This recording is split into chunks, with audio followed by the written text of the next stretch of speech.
اب ادھر ادھر کی باتیں مت کر، میں تیری جان ہرگز نہیں چھوڑوں گا، میں اپنا مال وصول کر کے رہوں گا۔ نان بھائی نے اس کا گریبان پکڑ لیا۔ فقیر بیچارہ پریشان ہو گئے، اس نے ہٹے کٹے نان بھائی سے کس طرح جان چھڑائے۔ ان کی تکرار بڑھتی جا رہی تھی کہ بہلول کا ادھر سے گزر ہوا اور ان کے قریب رک کر ان کی باتیں سننے لگا۔ فقیر نے اپنا ہمدرد سمجھ کر ساری باتیں اسے سنائیں تو وہ نان بھائی سے بولا، بھائی یہ تو بتاؤ کیا اس غریب آدمی نے تمہارا کھانا کھایا ہے؟ نہیں، کھانا تو نہیں کھایا، مگر میرے کھانے کی بھاپ سے فائدہ تو اٹھایا ہے۔ میں نے اس کی قیمت مانگی ہے، لیکن اس کی سمجھ میں یہ بات نہیں آتی۔ نان بھائی نے بتایا، بالکل درست کہہ رہے ہو برادر، بالکل درست۔ بہلول نے سر ہلایا اور پھر اپنی جیب سے مٹھی بھر سکے نکالے اور ایک ایک کر کے ان سکوں کو زمین پہ گراتا جاتا رہا اور کہتا جاتا، نان بھائی یہ لے پیسے کی آواز پکڑ، یہ لے اپنے کھانے کی بھاپ کی قیمت، ان سکوں کی کھنک میں وصول کر لے، لے لے لے لے، یہ سکوں کی آواز تیرے کھانے کی خوشبو کی قیمت ہے، اسے اپنے گلک میں ڈال لے۔ ادھر ادھر کھڑے ہوئے لوگ ہنس ہنس کے دھورے ہو گئے۔ نان بھائی اپنی خفت مٹانے کو بولا، یہ پیسے دینے کا کون سا طریقہ ہے؟ بہلول نے جواب دیا، اگر تو اپنے کھانے کی بھاپ اور خوشبو بیچے گا تو اس کی قیمت میں تجھے سکوں کی آواز کی صورت میں ہی ادا کی جائے گی۔ بہت خوب۔ خلیفہ محظوظ ہو کر ہنسا، واللہ یہ کیسی دیوانے کا فیصلہ تو معلوم نہیں ہوتا، اس میں تو غیر معمولی دانش چھپی ہوئی ہے۔ لگتا ہے اس کی دیوانگی نے اس کی دانش کو کوئی ضرر نہیں پہنچایا۔ علی جا بجا فرماتے بہلول، حرکتیں تو پاگلوں کی سی کرتا ہے، مگر اس کی باتوں میں دانش بولتی ہے۔ اگر اجازت ہو تو میں بھی ایک دفعہ حضور کی سماعت کی نظر کروں۔ ایک دوسرے درباری نے کہا، اجازت ہے۔ ابھی چند دن پہلے کی بات ہے، اس نے نہ جانے کہاں سے سونے کا ایک سکہ پا لیا اور وہ اس کے ساتھ بچوں کی طرح کھیل رہا تھا۔ کبھی وہ اس کو انگلی پہ نچاتا، کبھی ریت سے صاف کرتا، کبھی پیسے پہیے کی طرح گھماتا۔ ایک سرباز نے اس کا کھیل دیکھ رہا تھا، اس نے اسے پاگل سمجھ کے کہا، تمہیں ایک سکے کھیلنے میں تو کچھ مزہ نہیں آ رہا ہوگا، تم یہ سکہ مجھے دے دو، میں اس کے بدلے تمہیں 10 سکے دوں گا۔ اس نے جیب سے سکے نکال کر بہلول کو دکھائے۔ ٹھیک ہے، میں یہ سکہ تمہیں ابھی دے دیتا ہوں، مگر ایک شرط پر۔ بہلول نے کہا، وہ کیا؟ تو سرباز بولا، پہلے تو گدھے کی طرح ڈھیچو ڈھیچو کی آواز نکال۔ بہلول نے شرط رکھی۔ اس دھوکے باز نے سوچا کہ اس دیوانے کے سامنے گدھے کی آواز نکالنے میں کیا حرج ہے، اس لیے وہ شروع ہو گیا اور گدھے کی طرح رینگنے لگا۔ بہلول ہنسا، عجیب گدھے ہو بھائی تم، کہ تم نے میرے سونے کے سکے کو فوراً پہچان لیا، اور میں گدھا بھی نہیں تو بھلا میں تمہارے تانبے کے سکوں کو کیوں نہ پہچانتا؟ وہ نو سرباز بیچارہ اس قدر شرمندہ ہوا کہ اسے بھاگتے ہی بنی۔ خلیفہ کو بھی ہنسی آ گئی اور بولا، شوخی تو خیر اس کی طبیعت میں شروع ہی سے تھی، ہمیں اس کے بارے میں کچھ اور بھی بتاؤ تاکہ ہم جان سکیں اس کی دیوانگی کس منزل پر ہے۔ ذل سبحانی، اجازت ہو میں بیان کروں؟ ایک درباری نے ادب سے پوچھا۔ بیان کرو، خلیفہ نے اجازت دی۔ حضور، ابھی کچھ دن زیادہ نہیں گزرے کہ اس نے ایک عجیب فیصلہ کیا، اور وہ بھی اس طرح کہ قاضی کو اس کے سامنے سر تسلیم خم کرنا پڑا۔ درباری نے کہنا شروع کیا، ہوں اس طرح کہ بہلول نے راہ چلتے 2 بچوں کو روتے اور فریاد کرتے دیکھا۔ وہ ان کے پاس رک گئے، ان کے سر پہ ہاتھ پھیر کر بولا، بچوں تم کیوں پریشان ہو؟ بڑا لڑکا بولا، ہم فلاں شخص کے بیٹے ہیں، ہمارا باپ حج کرنے کو گیا تھا، اس نے چلنے سے پہلے 1000 اشرفی قاضی کے پاس بطور امانت رکھوائی اور کہا کہ زندگی موت کا کوئی بھروسہ نہیں، اگر میں سفر حج سے واپس نہ آیا تو تم میرے بچوں کو اس میں سے تمہارا دل چاہے تو دے دینا، اگر خدا مجھے واپس لے آیا تو میں اپنی امانت تم سے واپس لے لوں گا۔ مگر افسوس کے قضا اس کی طاق میں تھی اور راستے میں اس کا انتقال ہو گیا، ہم یتیم بے سہارا ہو گئے۔ ہم نے اپنے باپ کی امانت قاضی سے مانگی تو وہ کہنے لگا، تمہارے باپ نے میرے ساتھ مقول کیا تھا اس کے مطابق میں جو میرا دل چاہے گا وہ تمہیں دوں گا، اس لیے یہ 100 اشرفیاں لے جانا چاہو تو لے لو۔ اس نے ان لوگوں کی گواہی بھی پیش کر دی جن کے سامنے یہ قول ہوا تھا، ہم لوگ بہت پریشان ہیں، یتیمے میں ہمارا کوئی آسرا نہیں۔ بہلول نے ان کے سر پہ ہاتھ رکھا اور بولا، بیٹا پریشان نہ ہو، اپنے آنسو پوچھ لو، میرے ساتھ چلو، میں خود قاضی سے بات کرتا ہوں۔ وہ لڑکے اس کے ساتھ چل پڑے۔ بہلول انہیں لے کر قاضی کے پاس آئے اور بولا، اے قاضی، تو ان یتیم بچوں کا حق کیوں نہیں دیتا؟ اچھا، تو یہ چالاک لڑکے اب تمہیں اپنا حمایتی بنا کر لائے ہیں؟ حالانکہ ان کے باپ نے کئی لوگوں کے سامنے مجھے اختیار دیا تھا کہ میں جو کچھ چاہوں انہیں دے دوں، اب میں یہ 100 اشرفیاں انہیں دیتا ہوں، یہ لینے سے انکار کرتے ہیں اور مجھے خود خواہ مخواہ شہر بھر میں بدنام کرتے پھرتے ہیں۔ قاضی نے ٹھاٹھ سے جواب دیا۔ بہلول نے بڑے اطمینان سے کہا، قاضی جی، آپ تو بالکل درست فرما رہے ہیں، یہ قول ضرور ہوا ہے، لیکن اس قول سے تو یہ ثابت ہوتا ہے کہ آپ جو چاہتے ہیں وہ 900 اشرفیاں ہیں، اور یہی ان بچوں کے مرحوم باپ نے کہا تھا، جو آپ کا دل چاہے وہ آپ اس کے بچوں کو دے دیں۔ قبلہ قاضی صاحب، چونکہ آپ 900 اشرفیاں چاہتے ہیں، اسی لیے یہی اس کے بچوں کو دے دیں۔ قاضی انگشت بداں بہلول کا منہ تکتا رہ گیا۔ حاضرین نے بہلول کی تائید کی اور اسے ان یتیم بچوں کا حق دیتے ہی بنی۔ اچھا، تو اس نے شہر کے قاضی کو عاجز کر دیا اور کہلاتا ہے دیوانہ؟ خلیفہ نے زور سے کہا۔ عالی جا، وہ پاگلوں کی سی تو حرکت کرتا ہے، کبھی اپنے عصا کو گھوڑا بنا کر اس پہ سواری کرتا ہے، کبھی بچوں کے ساتھ مل کر مٹی سے کھیلتا ہے، ریت کے گھروندے بناتا ہے، ہاں نماز کے وقت مسجد میں پہنچ جاتا ہے۔ ابھی پچھلے جمعے کو اس نے ایسا لطیفہ چھوڑا کہ ہنس ہنس کے نمازیوں کے پیٹ میں بل پڑ گئے۔ وزیر نے بتایا۔ بیان کرو، کیا بات ہے؟ خلیفہ نے کہا۔ گزشتہ جمعے وہ نماز پڑھنے مسجد میں آیا تو غالباً چوری کے ڈر سے اس نے اپنے جوتے کپڑے میں باندھ کر اپنی عبا میں چھپا لیا۔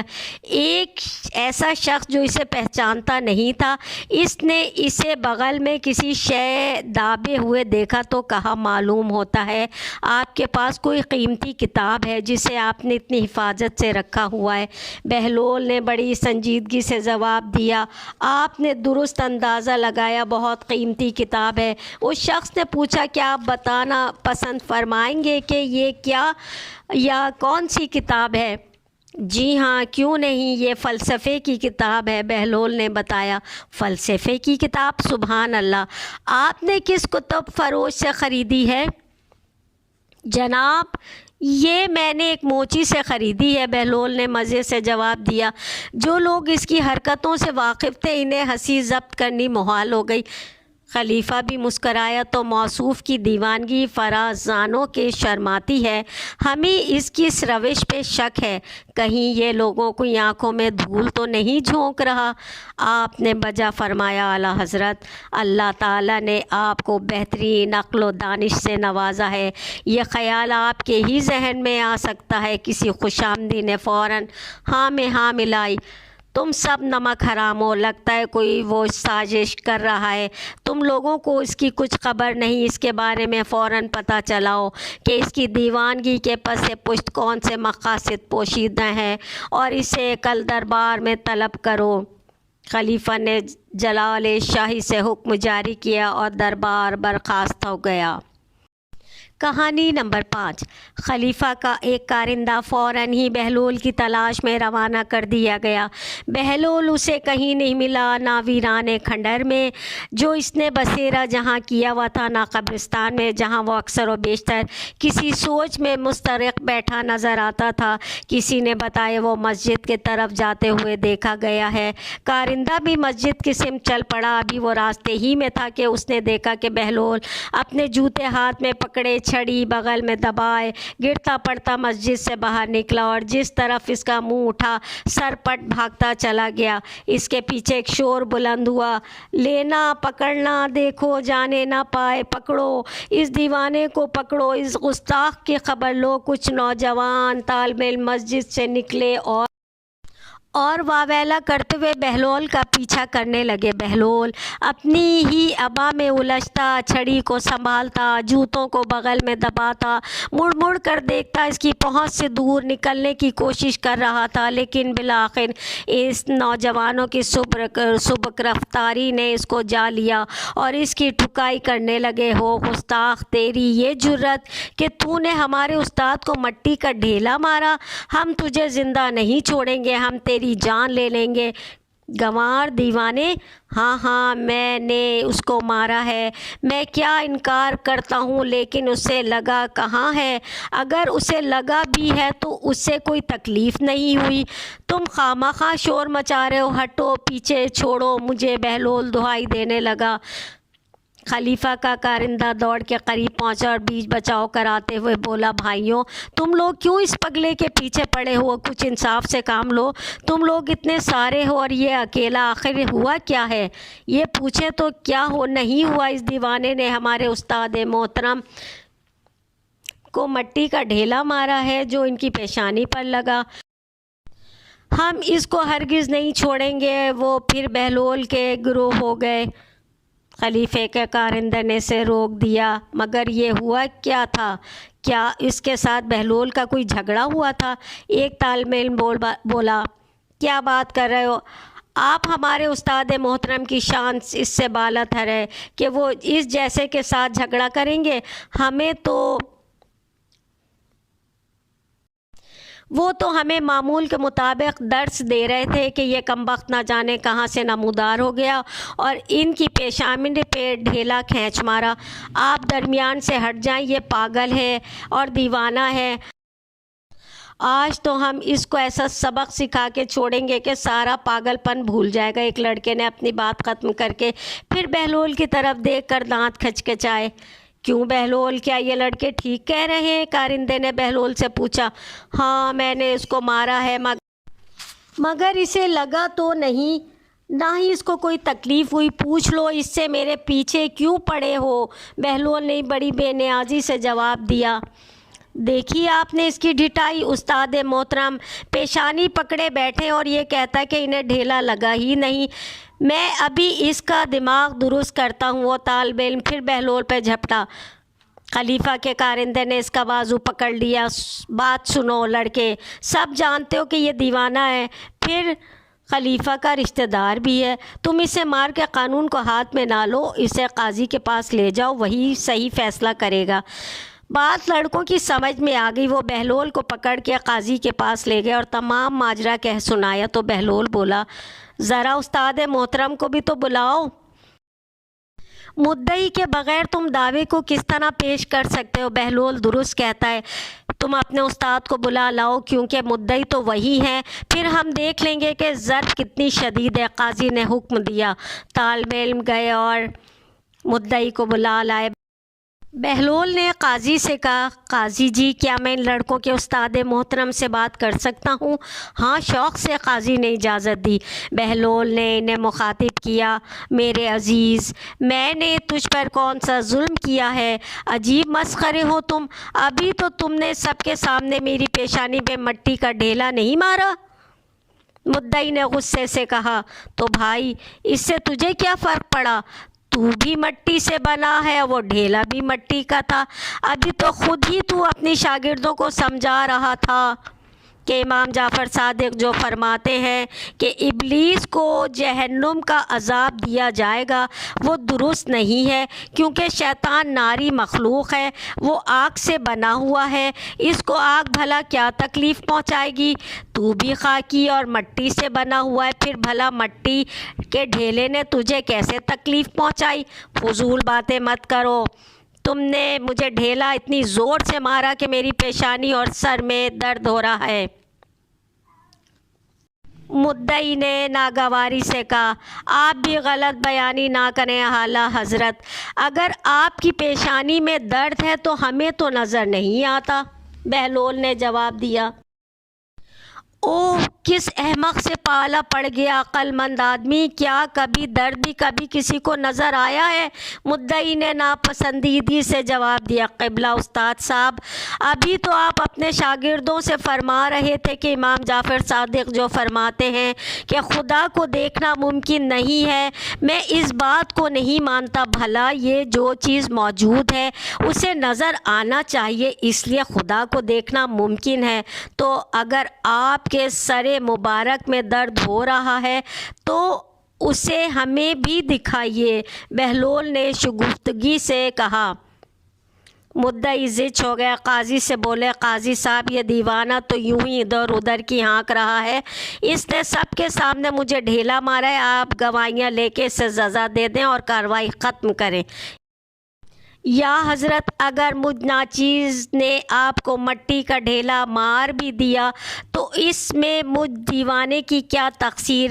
ابھی آپ ہی اپنے شاگردوں سے فرما رہے تھے کہ آپ کو امام جعفر صادق کے اس قول سے بھی اختلاف ہے کہ وہ فرماتے ہیں اچھا یا برا کام کرنے والا خود اس کا ذمہ دار ہے اور اس کے لیے جواب دہ بھی ہے، جبکہ آپ فرماتے ہیں کہ ہر فعل اللہ کی طرف سے ہوتا ہے اور بندہ اس کا ذمہ دار نہیں، اس لحاظ سے ڈھیلا میں نے آپ کو نہیں مارا، یہ کام تو خدا نے مجھ سے کروایا ہے، اب بھلا میں اس کام کے لیے سزا کا مستحق کس طرح ٹھہرا جو میں نے نہیں کیا؟ خدا را قاضی صاحب آپ ہی انصاف کیجئے۔ مدعی لاجواب ہو گئے۔ قاضی جو دونوں کی دلچسپ بحث سے محظوظ ہو رہا تھا بولا، بہلول نے اپنا مقدمہ جیت لیا ہے۔ بہلول نے اطمینان کا گہرا سانس لیا، پاؤں میں جوتے پہنے اپنی چھڑی سنبھال کے عدالت سے باہر نکل آیا اور اپنی دھن میں بڑبڑا رہا تھا، آل محمد کی تکذیب کرنے والوں کو منہ کی کھانی پڑتی ہے، علوم اہل بیت کو جھٹلانے والوں کے مقدر میں جیت نہیں ہے۔ خلیفہ کا کارندہ اس کے پیچھے پیچھے چلا، اس نے ایک دو بار اسے متوجہ کرنے کی کوشش کی لیکن اپنی دھن میں مست چلتا رہا، اپنی دھن میں مست چلتا گیا اور اس کی طرف دھیان بھی نہیں دیا۔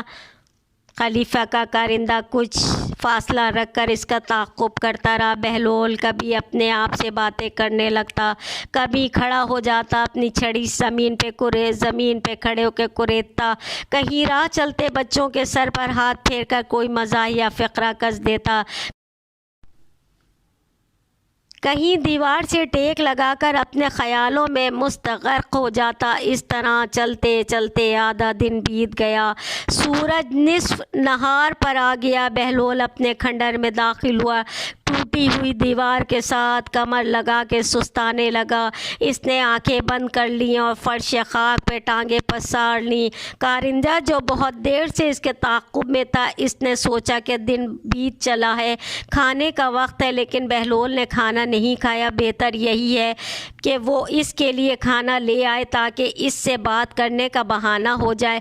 اسے خود بھی بھوک لگی ہوئی تھی، وہ بازار گیا اور ایک ہوٹل میں بیٹھ کے خود کھانا کھایا اور کچھ عمدہ کھانا خرید کر ایک خوش نما خوان میں رکھا اور بہلول کے کھنڈر میں واپس آ گیا۔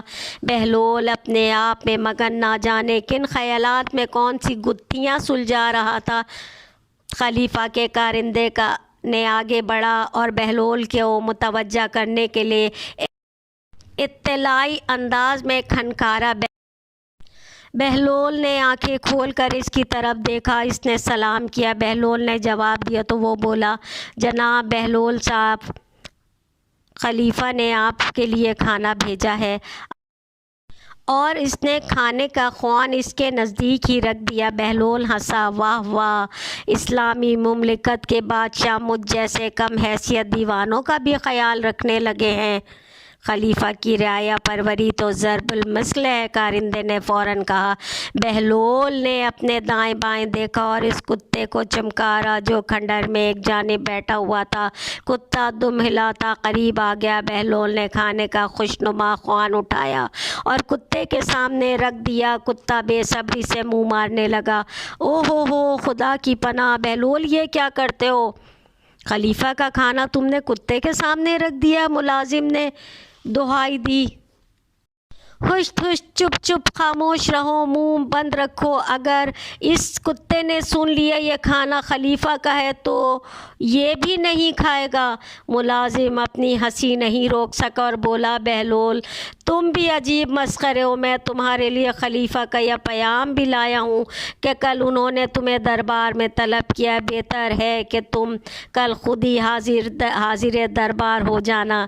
بہلول نے کوئی جواب نہیں دیا اور وہ کارندہ واپس چلا گیا۔ میرے پیارے ناظرین، میرے پیارے سبسکرائبر، بہلول کی مزید گفتگو سے محظوظ ہونے کے لیے اگلی قسط دیکھیے۔